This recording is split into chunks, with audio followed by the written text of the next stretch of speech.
How much should I spend on rent?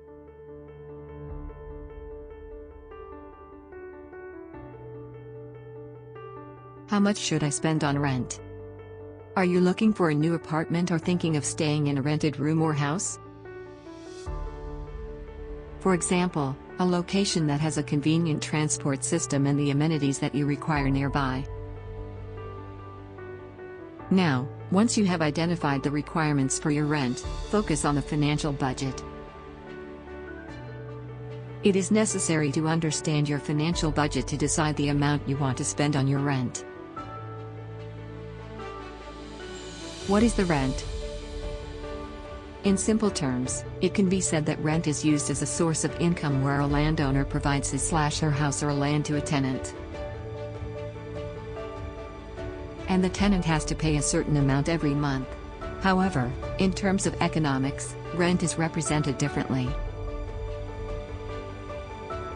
For the production of elastic supply, payment is taken, which is known as rent. Now, this rent is classified into different categories. They are economic rent, gross rent, scarcity rent, differential rent. How much of your income should go to rent?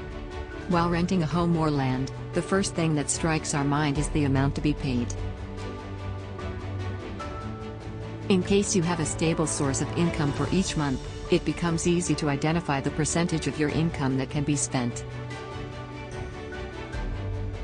Usually, people use 30% of the monthly income rule to spend on rent.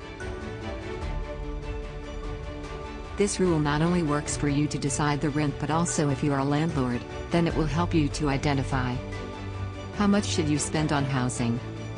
This is one of the most valuable topics nowadays. People are continually trying to figure this out, so here is an easy way to figure out.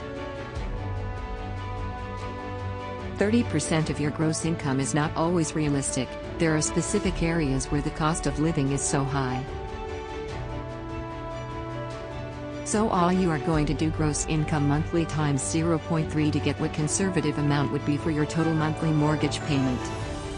How much to spend on the rent calculator? The first step is to decide your take-home pay now. If you are already working and already have your job going, you know your take-home pay. If it is you get paid weekly, they take that weekly check and multiply by 4. If you get paid bi-weekly or every 2 weeks, then we will assume that number multiply by 2. If it is kind of fluctuating, then just take your average for what you generally earn in a month.